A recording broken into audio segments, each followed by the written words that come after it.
புத்தக பிரியர்கள் அனைவருக்கும் இனிய காலை வணக்கம். சித்திரமே நில்லடி. எழுதியவர் முத்துலட்சுமி ராகவன். பகுதி 16 தொடர்கிறது. அக்கான்னா சொன்னேன். சித்திரலேகா உணர்ச்சி வசப்பட்டாள். உங்களை வேறு எப்படி கூப்பிடுறது? என்னை விட வயதில் பெரியவங்க, பெயர் சொல்லி கூப்பிட்டா நல்லா இருக்காதே. சுரேஷின் வார்த்தைகளில் நெகிழ்ந்திருந்த சித்திரலேகாவின் முகம் இறுகியது. இவன் அவளை அழைக்க ஏதாவது ஒரு பெயர் வேண்டுமென்றுதான் அக்கா என்று அழைத்திருக்கிறான் என்ற உண்மையில் அவள் கண்கள் கலங்கின. இமை சிமிட்டி அதை நிறுத்தி வைத்தாள். அவளுக்கும் அந்த குடும்பத்திற்கும் யாதொரு சம்பந்தமும் இல்லை என்ற உண்மை அவளை சுட்டது. அந்த குடும்பம் அவளை சில தினங்கள் மட்டுமே அங்கே விருந்தாளியாக இருக்கச் சொல்லி நிறுத்தி வைத்திருக்கிறது. கணக்கும் மனபாரத்தை இறக்கி வைத்துவிட்டு அவள் சில தினங்கள் மட்டுமே அங்கே இளைப்பாறலாம். மீண்டும் அவள் கிளம்பும்போது கணக்கும் மனபாரம் அவள் மனதில் சுமையாக ஏறிக்கொள்ளத்தான் போகிறது. அவளது இறுதி மூச்சு வரை அந்த பாரத்தை அவள் சுமந்துதான் ஆக வேண்டும். அதை நிரந்தரமாக இறக்கி வைக்கவோ அதை நொறுக்கி தூள் தூளாக்கவோ அவளால் முடிய போவதில்லை. ஓகே, நீ என்னை அக்கானை கூப்பிடு. வலுக்கட்டாயமாக புன்னகையை வரவழைத்து தன் இதழ்களில் ஒட்டி கொண்டாள் சித்திரலேகா. அவளின் சிநேகிக்கும் அந்த சிரிப்பில் சுரேஷ் தன்னை பிணைத்து கொண்டான். நீங்களே சொல்லுங்கக்கா, கெமிஸ்ட்ரி சப்ஜெக்ட், அதில் இருக்கிற ஈக்குவேஷனை மனப்பாடம் பண்ணுறதுக்குள்ளே போதும்னு ஆகிறது. ஃபிசிக்ஸ் எடுத்துக்கிட்டா அந்த லா இந்த லா தான், அதை ப்ரூவ் பண்ண கட்டமும் அம்புக்குறியுமா நாம் மல்லுக்கு கட்டணும். இஞ்சி ஜுவாலஜியை எடுத்துக்கோங்க. எனக்கு எலினாலே அலர்ஜி. அதை பாட்டாக நான் வர்ணிக்கணுமா? பாட்டனி மட்டும் என்ன சும்மா விட்டுருச்சா? சுரேஷின் கேள்வியில் அவளுக்கு சிரிப்பு தான் வந்தது. இந்த அளவுக்கு அவனை அவனுடைய பாடங்கள் கொடுமைப்படுத்தும் போது அவன் அவைகளை விட்டு தூரமாய் ஓட மாட்டானா என்று அவள் நினைத்து கொண்டாள். ஏற்காட்டில் இருந்துக்கிட்டு பாட்டனியை பிடிக்கலன்னு நீ சொல்லலாமா சுரேஷ்? பாட்டனி தானே உனக்கு இன்ட்ரெஸ்டிங் சப்ஜெக்டாக இருக்கணும். நீங்கள் வேறக்கா, நாம் அன்றாடம் பார்க்கிற அத்தனை செடி கொடிக்கும் பாட்டனிலே இருக்கிற பெயர் வேறா இருக்கும். சாதாரண வெங்காயத்துக்கும் கத்தரிக்காய்க்கும் வாய்க்குள் நுழையாத பெயர்களை கொடுத்து அரட்டுவாங்க. இதில் அந்த ஃபேமிலி இந்த ஃபேமிலின்னு அலட்டல் வேற. அதுக்கு இந்த வாயிசன் ஃபேமிலியே பெட்டர்னு தோணி போகும்க்கா. இதுக தான் இந்த பாடுபடுத்துதுன்னு லாங்குவேஜ் பக்கம் போனால் அங்கே அதுக்கும் மேலாக இருக்குது.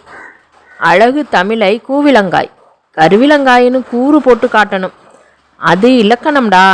இங்கிலீஷில் வேறு மாதிரி தாக்கி தொலைப்பாங்க, டைரக்ட் டு இன்டைரக்டாக. அது வெரி சிம்பிள் சுரேஷ். நாம் நிறைய பேசிக்கிட்டா அது டைரக்ட் ஸ்பீச். அதுவே மற்றவங்களை பற்றி அவன் அப்படி சொன்னானா இவள் இப்படி சொன்னாலாம்னு வம்பு பேசினா அது இன்டைரக்ட் ஸ்பீச் அக்கா. சுரேஷ் ஆச்சரியத்துடன் அவளை பார்த்தான். அவன் தோள் மீது கை போட்டு ஏரியோரும் நடந்தபடி பாடங்களை பற்றி நகைச்சுவை கலந்த விளக்கங்களை சொல்லி கொண்டிருந்தாள் சித்திரலேகா. எப்படிக்கா என்றவனிடம், உன் வயதை நானும் கடந்து வந்திருக்கேன், உன் படிப்பை நானும் படித்திருக்கேன் என்று கண் சிமிட்டினாள். இங்கே சொல்கிறப்ப என் சப்ஜெக்ட் எல்லாம் எனக்கு ஈஸியாக புரிகிறதை போல தான் இருக்குது. அப்படி உனக்கு அது புரிஞ்சிருச்சுன்னா அதை பிடிச்சும் போயிடும். அப்புறம் பாரேன், மற்றவங்க சொல்லாமலே நீ புத்தகமும் கையுமாய் இருப்ப. நிஜமாவா? நிஜமாதான். நாம் ஒன்று செய்யலாமா? என்னக்கா? தினமும் உனக்கும் எனக்கும் ரெஸ்ட் கிடைக்கிற சமயத்தில் பாடத்தை பற்றி அலசலாம். ஒவ்வொரு நாளும் ஒவ்வொரு சப்ஜெக்டை எடுத்துக்கலாம். அதை எப்படி அப்ரோச் பண்ணணுங்கிறதை ஆர்கியூ பண்ணலாம். அதை தெரிந்துக்கிட்டால் போதும். மற்றதெல்லாம் செம்ம ஈஸி. சுரேஷுக்கு அவளை பிடித்து விட்டது. அவர்கள் நட்புடன் பேசியபடி வருவதை பார்த்து கொண்டிருந்த சிவானந்தன் அவர்கள் அருகில் வந்தான். என்னாச்சு? திடீர்னு சித்திரலேகாவுடன் கூட்டணி போடுற? என்ன விஷயம் என்று சுரேஷிடம் விசாரித்தான். சும்மாதான் அத்தான். அக்கா ரொம்ப புத்திசாலி தெரியுமா? அது உனக்கு தெரிஞ்சிருச்சா? கிண்டல் பண்ணாதீங்க தான். அக்கா செம்ம இன்ட்ரெஸ்டிங்காக பேசுகிறாங்க. அவங்க சொல்கிறத கேட்குறப்ப எனக்கு என் பாடமெல்லாம் ரொம்ப ஈஸியாக இருக்கிறதை போல இருக்குது. பாருடா, அக்கா அந்த அளவுக்கு உனக்கு கிளாஸ் எடுத்தாங்களா? ஆமாம் சுரேஷ், உனக்குத்தான் யார் பாடம் சொல்லி தந்தாலும் பிடிக்காதே. அப்புறம் எப்படி இவங்க சொல்லித்தர்றதை கேட்டுக்கிட்ட? அக்காவை போல சொல்லித்தந்தா நான் கெமிஸ்ட்ரியில் பிஹெச்டி பண்ண கூட ரெடியாத்தான்.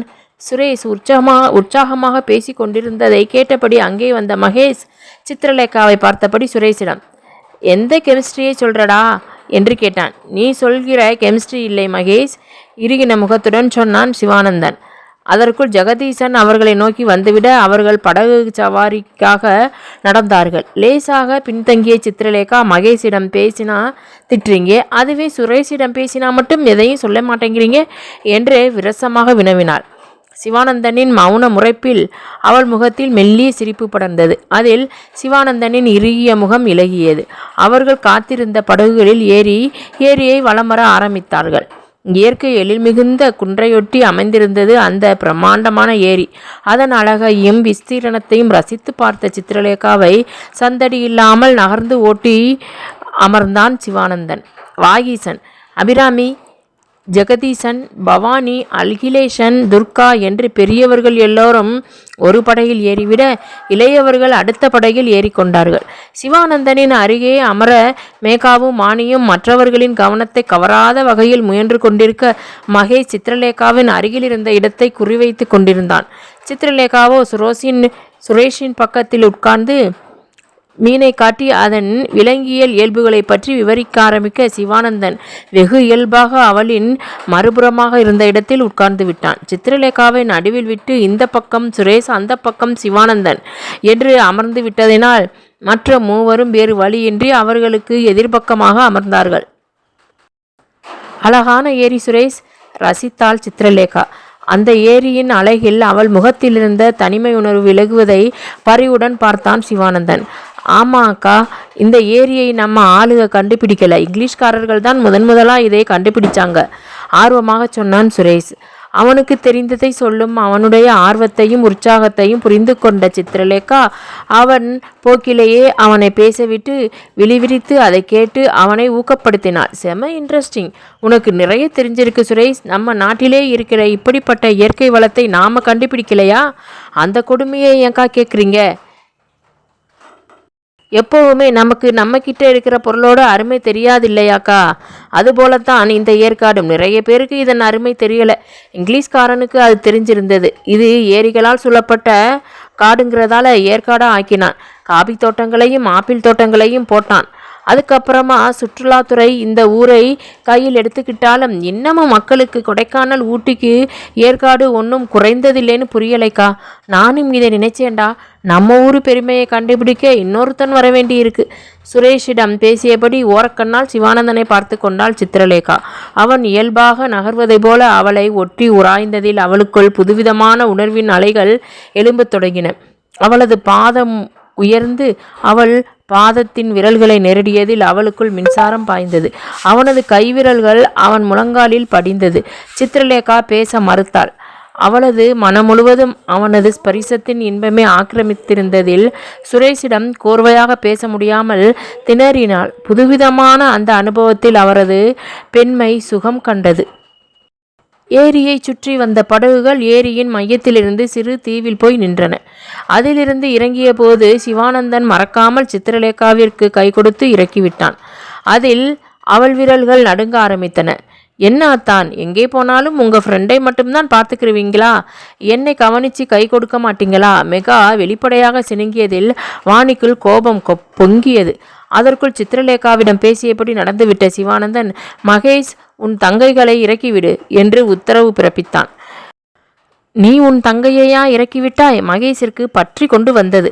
அதை மறைத்தபடி கடனே என்று படகில் இருந்த தங்கைகளுக்கு கை கொடுத்து இறக்கிவிட்டான். அவர்களும் அதைவிட கடனே என்று அவன் கைப்பிடித்து இறங்கி வைத்தார்கள். அவர்களின் பார்வை முழுவதும் சிவானந்தனின் மீதும் சித்திரலேகாவின் மீதுமே இருந்தது.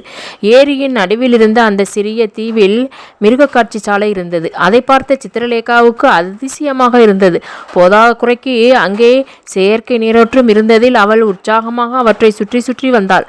சுரேஷ் அவளுக்கு அந்த தீவை பற்றியும் அதன் அழகை பற்றியும் சொல்லி கொண்டிருந்தான். அவளோ மிருகக்காட்சி சாலையில் இருந்த விலங்குகளின் அறிவியல் இயல்புகளை பற்றி அவனுக்கு சொன்னாள். இருவரும் இணைந்து சுற்றி கொண்டிருக்க சந்தடி இல்லாமல் அவர்களின் அருகே வந்த சிவானந்தன் அவள் காதலிக்கை குனிந்து, உனக்கு இந்த தம்பியை தான் கண்ணுக்கு தெரியுமா? இந்த தங்க கம்பியை உன் கண்ணுக்கு தெரியாதா என்று சத்தமில்லாமல் முணுமுணுத்தான். அவன் அப்படி ரகசியம் பேசியதை சித்திரலேகா ரசித்தாள். அவளுக்கு அவன் அப்படி ரகசியம் பேசிய விதத்தை பிடித்திருந்தது. அவளுக்கான இரகசிய இலைகள் நெய்யப்படுவதை அவர்களின் இருவருமே உணர்ந்தார்கள். அவளுக்கான அவளது தேடுதலில் அவள் மனம் கர்வம் கொண்டது. யார் தங்க கம்பி? அவனைப் போலவே முணுமுணுத்து விட்டு அவள் தேடுவதைப் போல பாவனை செய்தாள். அவன் கண்களில் மின்னல் வந்தது. என்னமோ நம்ம ஆளுகளை குறை சொன்ன பக்கத்திலேயே இருக்கிற பொக்கிஷம் எதுவும் அவங்க கண்ணில் படாததுன்னா இப்போ நீ மட்டும் என்ன செய்கிறியாம் என்று கிசுகிசுத்தான். தோடா, நீங்கள் பொக்கிஷமாக்கும், நான் அதை நம்பணுமாக்கும். அவளும் கிசுகிசுத்தாள். இல்லையா பின்னே, அன்னைக்கு ட்ரெயினிலே ஏசி கோச்சிலே நீயும் நானும் மட்டும்தான் இருந்தோம். நான் நினச்சிருந்தா உன்னை ஸ்வாகா பண்ணியிருக்கலாமா? செய்தேனா? என் விரல் நுனிக்கூட உன்மேல் பட்டதா? நியாயம் கேட்டவளின் விரல்கள் சுரேஷ் அறியா வண்ணம் அவள் விரல்களுடன் பின்னி பிணைந்தன. அருகில் இருந்த சுரேஷ் அறியாத வண்ணம் உணர்வுகள் மறைப்பது எப்படி என்று தெரியாமல் தவித்து போனாள் சித்திரலேகா. அவன் விரல்களிடமிருந்து தன் விரல்களை விடுவிக்க முயன்றாள். அவன் விடவில்லை. உங்களுக்கு அதில் ரொம்ப மனக்குறை போல இருக்கு, அடிக்கடி அந்த கண்ணியத்தை சொல்லி காட்டியாகிறது என்று முணுமுணுத்தபடி அவள் முகம் சிவந்தாள். என் மனசை கண்டுபிடிச்சிட்டிய, கெட்டிக்காரிதான். அவன் மெச்சி பேசினான். உங்களது கண்ணியம் காக்க சொல்லி யார் சொன்னது? சுவாக பண்ண தைரியமில்லாமல் குரட்டை விட்டு தூங்கிய கும்பகர்ணனை போட்டிக்கு கூப்பிட்டுக்கிட்டு இங்கே வந்து நியாயம் பேசுகிறீங்களா? அவள் கேட்டதும் ஏய் என்று ரகசியமான கூச்சலுடன் அவள் விரல்களை விட்டு விட்டான். பாட்டி கூப்பிடுறதை போல இருக்கு சுரேஷ், நான் போய் என்னன்னு கேட்டுட்டு வர்றேன். சித்திரலேகா முகம் சிவக்க ஓடிவிட்டாள். அவள் போவதையே வழிகள் மின்ன பார்த்து கொண்டிருந்தவனுக்கு மனதுக்குள் மழை பொழிவதைப் போல இருந்தது. செயற்கை நீரூற்றின் அருகே வட்டமாக அவர்கள் அமர்ந்தார்கள். குளிர்பானத்தையும் தின்பண்ட வகைராக்களை விநியோகித்தபடியே வந்த துர்கா சித்திரலேகாவிடம் இருந்த காகித தட்டில் மட்டும் அதிக அளவு பலகார வகைகளை வைத்தாள். அம்மா, இருந்தாலும் உங்களுக்கு இத்தனை ஓரவஞ்சனை இருக்கக்கூடாது. பெத்த பொண்ணு இங்கே இருக்கேன், நீங்கள் தத்து பொண்ணுக்கு எல்லாத்தையும் அள்ளி வைக்கிறீங்களே. மெகா விளையாட்டாக ஆட்சேபம் தெரிவித்தாள். அவள் தலையில் செல்லமாக ஒரு குட்டை வைத்த துர்கா அகிலேசனின் பார்வையில் தெரிந்த மாற்றத்தை கவனிக்கவில்லை. அவள் தன் போக்கில் பரிமாறியபடியே நகர்ந்தாள். உன்னை பெற்றதுக்கு பேசாம நம்ம அம்மா சித்திரலேகாவே பெற்றிருக்கலாம், நீ சுத்த வேஸ்ட் என்றான் சுரேத். ஏண்டா சொல்ல மாட்டேன், எத்தனை தடவை உன் ப்ராக்ரஸ் காட்டில் அப்பா போல கையெழுத்து போட்டு கொடுத்திருக்கேன், அந்த நன்றியை கூட மறந்துட்டேல்ல. மெகா குட்டை உடைத்தாள். அது வேற நடந்திருக்குதா? சுரேஷ், என்னடா இதே? துர்கா கோபமாக ஆரம்பிக்க, என் மேலே எந்த மிஸ்டேக்கும் இல்லைம்மா, அக்கா தான் சொல்லுச்சு. டேய் சுரேஷ், எனக்கு அம்மாவை போல் அழகாக கையெழுத்து போட வருடா, அது உண்மையான டெஸ்ட் பண்ணி பார்த்தேன் இலகுவாக சொன்னான் சுரேஷ். இதுகளை என்னதான் பண்ணுறது அத்தை? துர்கா சுரேஷின் காதை பிடிக்க, ஒன்றும் பண்ண வேணாம். இந்த வயசில் லூட்டி அடிக்காமல் எங்களை போல் தாத்தா பாட்டியாக ஆன பின்னாலேயா லூட்டி அடிக்க முடியும்? அதனால் இந்த முறை மன்னிச்சு விட்டுரு துர்கா. ஆனால் சுரேஷ், அப்பா போல் போலியாக கையெழுத்து வாங்கலாமா? அது தப்பில்லையா என்று அபிராமி பேரனை கண்டித்தாள். அதை போர்ஜரி கையெழுத்து போட்ட உங்கள் பேத்திக்கிட்ட சொல்லுங்க பாட்டி. சுரேஷ் கலன்று கொண்டான். ஆனாலும் இவன் அநியாயத்துக்கு கெட்டிக்காரனா இருக்காண்டி. இந்த கெட்டிக்காரத்தனத்தை படிப்பில் காட்டேண்டா. வாணியிடம் புலம்பியபடி சுரேஷை வம்புக்கு இழுத்தாள் மேகா. காட்டத்தானே போறேன். சுரேஷ் சித்திரலேகாவை பார்க்க அவள் தைரியம் கொடுப்பதை போல கட்டை விரலை உயர்த்தி காட்டி சிரித்தாள். சுரேஷுக்கு அவளை பிடித்திருந்தது. சித்திரலேகாவின் நட்பான புன்னகை, இதமான பேச்சு அவனது பிரச்சனையை புரிந்து கொண்டு அதற்கான உடனடி தீர்வை சொன்னது என்று அவள் பல்வேறு பரிணாமங்களில் அவனை கவர்ந்தாள். சுரேஷ் சித்திரலேகாவிடம் நகர்ந்து செயற்கை நியூரேட்டர் காட்டி அதை பற்றி பேச ஆரம்பித்தான். அவர்கள் இருவரும் இணக்கமாக பேசிக்கொள்வதை பார்த்த அகிலேசன் ஓர் நொடி மூச்சை வெளியிட்டார். அவர் முகத்தில் வேதனை படர்ந்தது. மீண்டும் படகு சவாரி ஏரியை சுற்றி வந்த படகில் ஒருவர் மீது ஒருவர் தண்ணீரை வாரி இறைத்து மேகாவும் வாணியும் விளையாடி கொண்டிருக்க மகேஷ் சித்திரலேகாவின் மீது தண்ணீரை வாரி இறைக்க முயன்று அந்த தண்ணீரில் தானே நனைந்து அசடு வழிந்தான். தேவையானா இது உனக்கு? மேகா அவனை கிண்டல் செய்தாள். கரைக்கு திரும்பியவர்கள் படகிலிருந்து இறங்குவதற்கு கை கொடுத்து உதவ வேண்டும் என்பதற்காக முதல் ஆளாக கரையில் குதித்தான் மகேஷ். டேய், பாட்டி இறங்கணும்டா, வந்து கைகொடு. பவானி அடுத்த படகிலிருந்து அழைத்து அவளது வயிற்றெரிச்சலை கொட்டி கொண்டாள். பாட்டியை இறக்கிவிடவா? நான் காத்திருந்தேன். அலமாட்டாத குறையாக அடுத்த படகிற்கு சென்று அங்கிருந்த பெண்குலங்களுக்கு கை கொடுத்து விட்டு அவள் ஓடோடி வந்தபோது வழக்கம் போல சிவானந்தன் சித்திரலேகாவிற்கு கை கொடுத்து இறக்கிவிட்டு கொண்டிருந்தான். இந்த முறை மாமன் மகள்களுக்கும் சேர்த்து அவன் கை கொடுத்ததில் இவனுக்கு மச்சம் என்று பல்லை கடித்தான் மகேஷ். மேகா வந்தாகி விட்டதா? வாணி வந்தாகி விட்டதா? சுரேஷ் எங்கே போனான்? மகேஷ் என்ன ஆனான்? சிவானந்தன் எங்கே நிற்கிறான் என்பன போன்ற கேள்விகளை கேட்டு குடும்பத்தின் அங்கத்தினர்களை சரிபார்த்து அழைத்தபடி அபிராமியும் பவானி வாணியும் நகர்ந்தார்கள். தேடுவதற்கு யாருமில்லாத தனிமையை அந்த நொடியில் உணர்ந்தாள் சித்திரலேகா. என்னதான் அவள் மீது அந்த குடும்பம் பாசத்தையும் பரிவையும் வைத்தாலும் அவையெல்லாம் ஓர் இரக்கத்தினால் ஏற்படுபவை மட்டும்தான், சொந்தத்தினால் ஏற்படுபவை அல்ல என்ற நினைவில் அவள் மனம் கேவியது. பெரியவர்களின் மத்தியில் பாதுகாப்பாக போய்க் கொண்டிருந்த வாணியையும் மேகாவையும் பார்த்தவளுக்கு இது போன்ற பாதுகாப்பாக தனக்கு கிடைத்திருக்கிறதா என்ற விசனம் ஏற்பட்டது. அவளின் மன உணர்வுகளை அவள் முகம் பிரதிபலித்து விட்டதோ என்னவோ. சிவானந்தன் தேங்கி அவளுடன் இணையாக நடந்தபடி, ஏன் என்னவோ போல இருக்கே என்று கேட்டான். அந்த ஒற்றை கேள்வியில் அவள் மனதில் தனிமை மறைந்து மலர்ச்சி ஏற்பட்டது. சிவானந்தன் போனில் பேசியபடி மாடி பால்கனி பக்கம் வந்தான். அங்கே அகிலேசன் நின்று கொண்டிருந்தார். சிவானந்தனின் வரவை அவர் கவனிக்கவில்லை. போன் பேச்சை முடித்து கொண்ட சிவானந்தன், அப்படி அவர் யாரை கவனித்து கொண்டிருக்கிறார் என்ற நினைவுடன் சத்தம் எழுப்பாமல் அவர் பின்னால் போய் எட்டி பார்த்தான். அங்கே தோட்டத்தில் சித்திரலேகா உலவிக் கொண்டிருந்தாள். இவளையா மாமா பார்த்துக்கிட்டு இருக்காரு? சந்தேகத்துடன் திரும்பி அகிலேசனின் முகத்தை உன்னிப்பாக பார்த்தான். சந்தேகத்திற்கு இடம் வைக்காமல் அவர் சித்திரலேகாவை தான் ஊன்றி கவனித்து கொண்டிருந்தாள். இவளை எதுக்காக மாமா இந்த பார்வையை பார்க்கிறாரு? அதற்கு அவன் மனதில் ஐயம் எழுந்தது. அகிலேசனின் முகத்தில் தோய்ந்திருந்த துயரத்தில் அவன் துணுக்குற்றான். அவர் விழிகள் கூட கலங்கியிருந்தன. சித்ரா தாய் தகப்பனில்லாதவள்ங்கிறதுனால ஏற்பட்ட இரக்கத்தினால் இப்படி பார்க்கிறாரா? அவர் முகத்தை ஆராய்ந்தான். அவர் பார்வையில் இரக்கத்திற்கு பதிலாக துயரம் கலந்திருந்ததில் இவன் மனதில் சிந்தனை வந்தது. இவர் மனசில் எதுக்கோ துக்கப்படுறதை போல இருக்கே, அந்த துக்கம் சித்திரலேகாவை சார்ந்ததா என்று அவனால் அனுமானிக்க முடியவில்லை. அவள் யாரோ, அகிலேசன் யாரோ. அவன் வாகீசனின் நண்பரின் பேத்தி. அந்த வீட்டில் சில தினங்கள் விருந்தினராக தங்கியிருக்க ஒப்புக்கொண்டிருக்கிறாள்.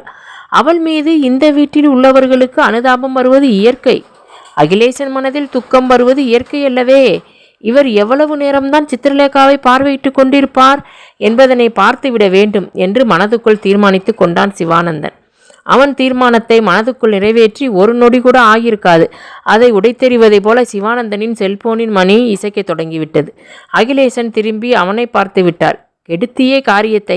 சிவானந்தன் செல்போனை உடைத்து விடலாமா என்று கண்ணகி கார் சிலம்பை ஓங்கியதை போல ஓங்க எத்தனித்தான். ஆனால் அம்மா அழைக்கிறாள் என்று செல்போனில் எழுத்துக்கள் ஒளிர்ந்ததில் அந்த எண்ணத்தை தள்ளி போட்டுவிட்டு போனை காதுக்கு கொடுத்தபடி அகிலேசனை பார்த்து புன்னகைத்தான். பதிலுக்கு புன்னகைக்கிறேன் பேர்வழி என்று லேசாக இதழ் விரித்து இதற்கு அவர் சிரிக்காமலேயே இருந்திருக்கலாம் என்ற எண்ணத்தை சிவானந்தனின் மனதில் வர வைத்தார் அகிலேசன். மா என்றான் சிவானந்தன். நாங்கள் நாளைக்கு காலையில் ஏற்காட்டுக்கு வந்து விடுவோம்டா சிவா, மறுமுனையில் சொன்னார் அபிநயா. வாங்கம்மா, உங்களுக்காக தான் இங்கே எல்லோரும் வெயிட்டிங். பேசியபடியே அகிலேசன் என்ன செய்கிறார் என்பதை கண்காணித்தான் அவன். அவரோ அவனது போன் பேச்சை காதில் போட்டுக்கொள்ளாமல் தோட்டத்திலேயே பார்வையை பதித்திருந்தார். நடந்து கொண்டிருந்த சித்திரலேகா மாடி பால்கனியை கவனிக்கவில்லை. அப்படியே அவள் பார்த்தாலும் அகிலேசனை பார்க்க முடியாத அளவிற்கு அவர் மாடி பால்கனியின் தூணின் மறைவில் நின்று கொண்டிருப்பதை அப்போதுதான் உணர்ந்தான் சிவானந்தன். சித்திரலேகாவை எட்டி பார்ப்பதும் கண்கள் கலங்குவதமாக இருந்தவரை விசித்திரமாக பார்த்தபடி போனில் உரையாடலை தொடர்ந்தான் அவன். உன் தலைவலி எப்படி இருக்கு சிவா? ஏற்காட்டுக்கு வந்ததும் ஓடியே போயிருச்சு. சொன்னேன் இல்லை, எப்போ பார்த்தாலும் பிஸ்னஸ்னு அலைஞ்சா இப்படித்தான். மூளை சூடாகிறாதா? அதான் சேர்வராயன் மலையின் காற்று அதை குளிர வச்சிருச்சே. அதுக்காக ஏற்காட்டை சுற்றிக்கிட்டு இருக்காத, ரெஸ்ட் எடு. ஏம்மா, என்னவோ ஸ்கூலுக்கு போகிற பையனை சொல்கிறதை போல் என்கிட்ட சொல்லி வைக்கிறீங்க. நான் பிஸ்னஸ் மேக்னெட் சிவானந்தன்மா. எனக்கு நீ எந்த மேக்னெட்டும் இல்லை, என் பிள்ளை, அவ்வளவுதான். உன் ஆரோக்கியத்தை பற்றி மட்டும்தான் நான் யோசிப்பேன், உன் அடையாளத்தை பற்றி இல்லை. டேக் கேர் சிவா, பைமா, நாளைக்கு பார்க்கலாம். அவன் போனை அணைத்துவிட்டு அகிலேசனை பார்த்தான். அவர் பார்வை நகர்ந்து கொண்டிருந்தது. என்னவோ இருக்கும் என்று எட்டி பார்த்தான். சித்திரலேகா வீட்டை நோக்கி வந்து கொண்டிருந்தாள். இதுதான் விஷயமா? முடியலைடா சாமி. அவனை பெற்றெடுத்த அன்னையுடன் கூட பிறந்த அண்ணனாகப்பட்டவர் ஒரு வார்த்தையாவது தங்கையை பற்றி விசாரிக்க மாட்டாரா என்று அவன் காத்து கிடக்க அவரோ லேசாக இதழ் விரித்துவிட்டு போய்விட்டார். அட மாமா, இவ்வளவுதானா உங்களின் தங்கை பாசம்? இதை மறக்காமல் ஒரு நாள் அம்மாவிடம் சொல்லியாக வேண்டும் என்று நினைத்து கொண்டான் சிவா. அவளை பெற்ற அன்னை அவளுடைய அண்ணன்மார்களை பற்றி அடித்து கொள்ளும் பெருமை அப்படிப்பட்டது. சின்ன தம்பி, சினிமாவில் வர்ற நந்தினியை போல் என் அண்ணன்கள் என்னை பார்த்துக்குவாங்கடா.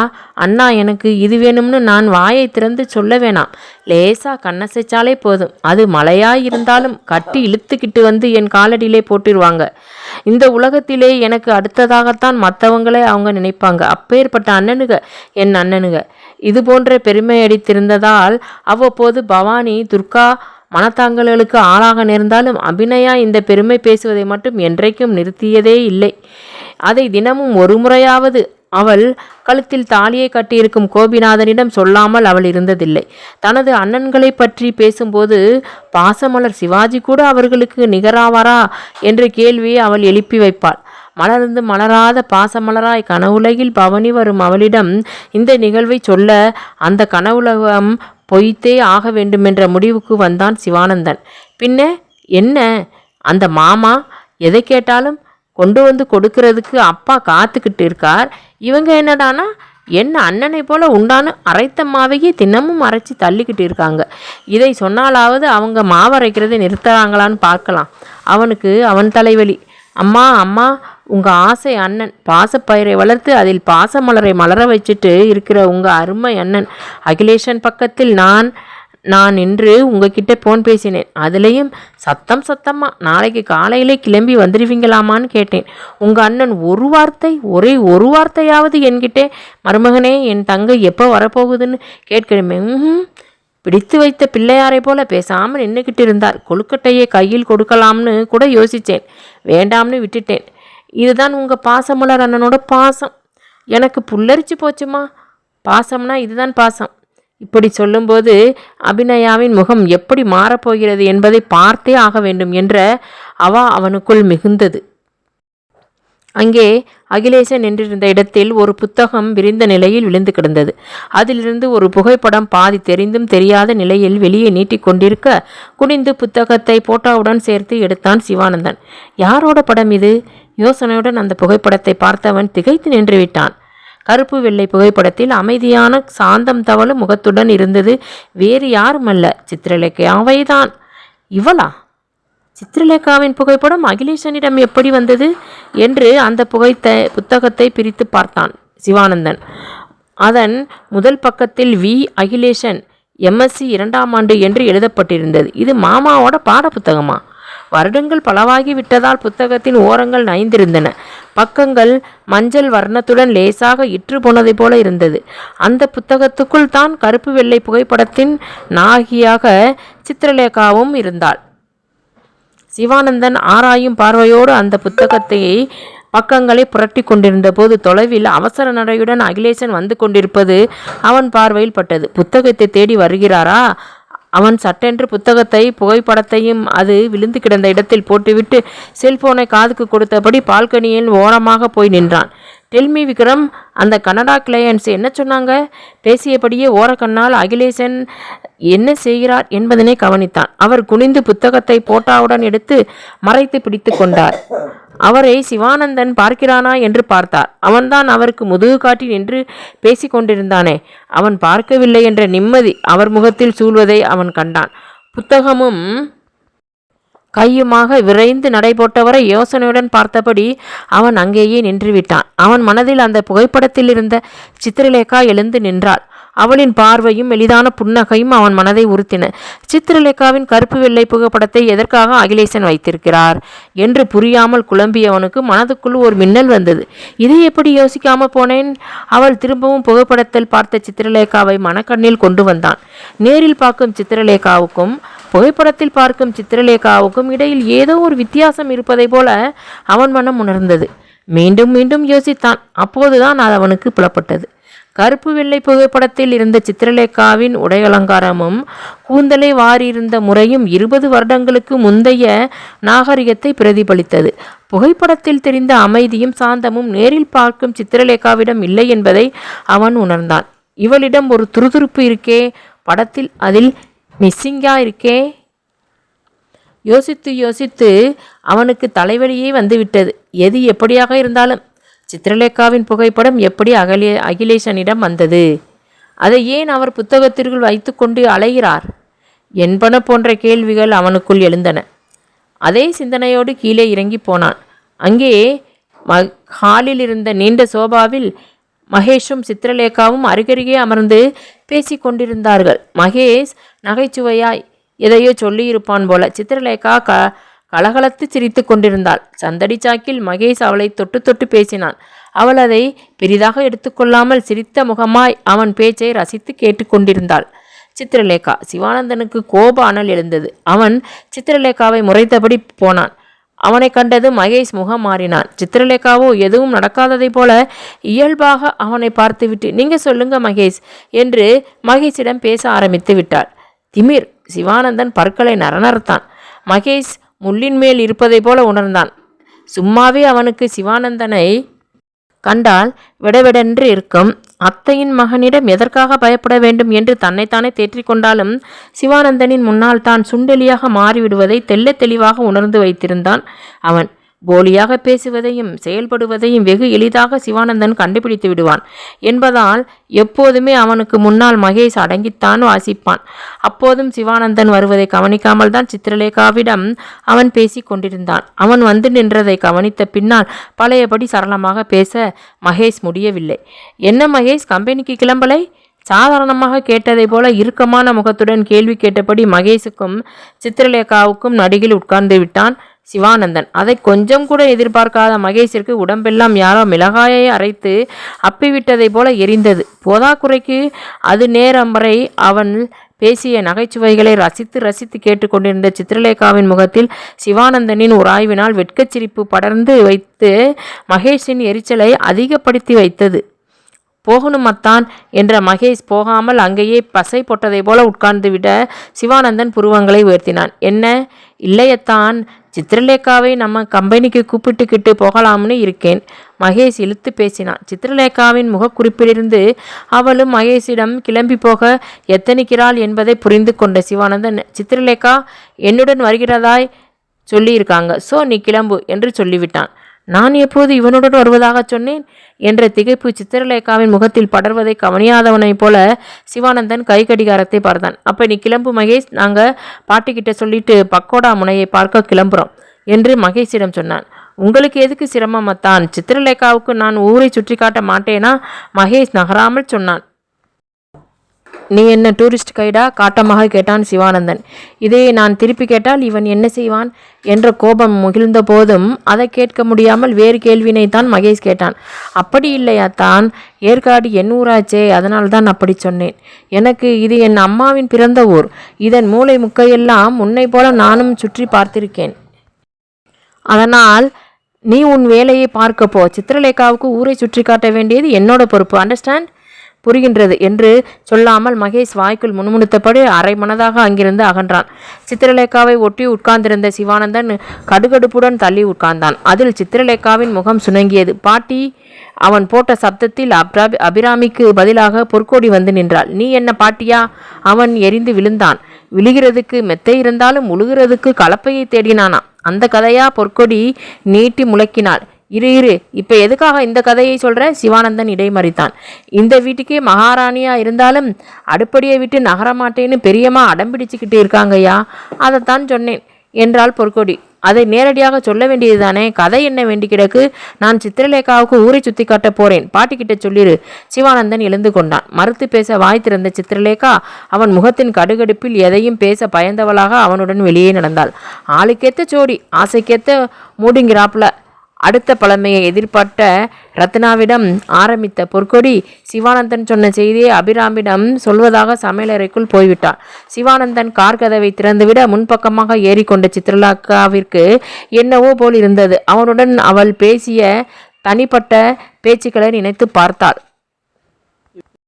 அதை நினைத்து பார்த்தபோது ஏசியின் மையத்தில் இருந்த தீவுத்திடலில் அன்று காட்டிய கண்ணியத்தை பற்றி அவன் பேசிய போது, சுவாகா பண்ண தைரியமில்லாத குரட்டை விட்டு தூங்கிவிட்டு இப்போது நியாயம் பேசுகிறீர்களா என்று சொன்னதையும் சேர்த்து நினைத்து பார்த்தவளுக்கு கன்னம் சிவந்தது.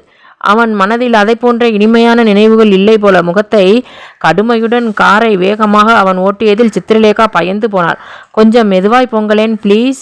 அவளின் கெஞ்சலில் வேகம் குறைத்தவன் காரை பக்கோடா முனை என்று சொல்லப்படும் இடத்தில் கிரீச் என்ற சப்தத்துடன் நிறுத்தினான். இதுதான் பக்கோடா முனை அவளுக்கு காட்டினான். பக்கோடானா பலகாரம் இல்லை, நான் கூட இங்கே பக்கோடா விற்கிறாங்க போல, அது இந்த இடத்தோட ஃபேமஸ் ஐட்டம் போலன்னு நினைச்சு வந்தேன். இங்கே என்னடானா மொட்டை மாடி கட்டி அதில் ஏற மாடிப்படிகளை கட்டி வச்சிருக்காங்க. வேடிக்கையாக பேசியவளை திரும்பி பார்த்தவனின் முறைப்பில் அவள் பேச்சு அப்படியே நின்றுவிட்டது.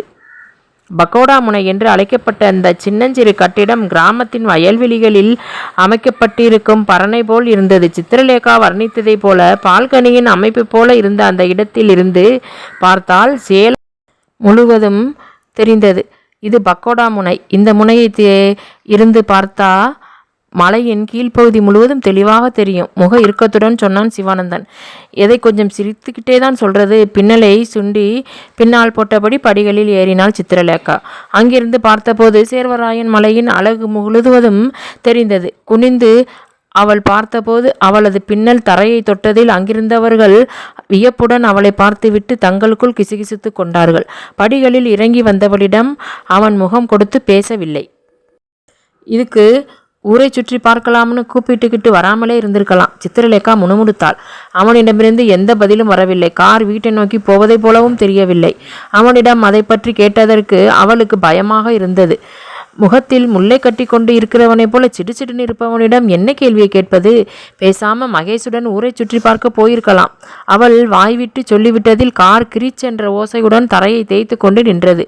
இப்படியே பள்ளத்தில் உருட்டிவிட்டு எனக்கென்னு போய்கிட்டே இருப்பேன். ஒழுங்காய் மரியாதையே வாயை மூடிக்கிட்டு வா. அவன் சீறினான். அவன் செய்தாலும் செய்து வைப்பான் என்ற பயத்துடன் வாயை கோந்து போட்டதை போன்ற இறுக்கமாக மூடிக்கொண்டாள் சித்திரலேகா. இவனுடன் கிளம்பி வருவதற்கு முன்னால் யோசித்திருக்கணும். காலம் கடந்த யோசனை அவளுக்குள் வந்தது. கார் செடிகொடிகள் அடர்ந்த வனப்பத்தினுள் புகுந்து சென்றதில் அவன் வனவாசம் செய்யலாம் வா என்று அழைத்து கொண்டு போகிறானோ என்று அவள் எண்ணமிட்டாள். அதற்கேற்றார் போல அடர்ந்த பச்சை நிறத்தில் கொடிவீடு ஒன்று அவள் கண்ணில் பட்டு வைத்தது. அங்கே சிவானந்தனுடன் வாசம் புரிந்தால் எப்படி இருக்கும் என்ற நினைவு அவளுக்குள் ஓடியதில் அவளுக்கு தூக்கி வாரி போட்டது. ஏற்காடு வந்ததிலிருந்து அவன் மேல் அவளுக்கு ஏற்பட்டிருக்கும் உரிமை உணர்வு நாளுக்கு நாள் அதிகரித்து கொண்டே போனதில் அவள் கவலை கொண்டாள். வேண்டாம் சித்ரா, இது நிலைக்கின்ற உறவல்ல. அவள் அறிவு அவளை எச்சரித்து கொண்டேதான் இருந்தது. அதையும் மீறி அவளை கண்டதும் அவளின் உள்ளம் துள்ளியது. அவனது பேச்சுக்களில் அவளது கன்னம் சிவந்தது. அதற்கு பதிலாக அவனை தூண்டிவிடும் வகையான பேச்சுக்களை அவளையும் அறியாமல் அவள் பேசி வைத்தாள். எதனால் இந்த உரிமையுணர்வு அவளுக்குள் அதிகரித்தது என்று அவள் நினைத்து பார்த்தபோது விடை தெல்லை தெளிவாக இருந்தது. ஆனாலும் அவள் அந்த விடையை மூடி மறைத்து தாமரை இலை தண்ணீராய் மாறிவிட வேண்டுமென்று பகீரத பிரயத்தங்களை மேற்கொண்டாள். இத்துடன் சித்திரமே நில்லடியின் இந்த பகுதி நிறைவடைகிறது. அடுத்த பகுதியில் சித்திரத்தை மீண்டும் காணலாம். அதுவரை காத்திருக்கவும். நீங்கள் இன்னும் சப்ஸ்கிரைப் பண்ணாமல் பார்த்துக்கிட்டு இருந்தீங்கன்னா இப்போ சப்ஸ்கிரைப் பண்ணி வச்சுக்கோங்க. ஓகேங்களா? நன்றி.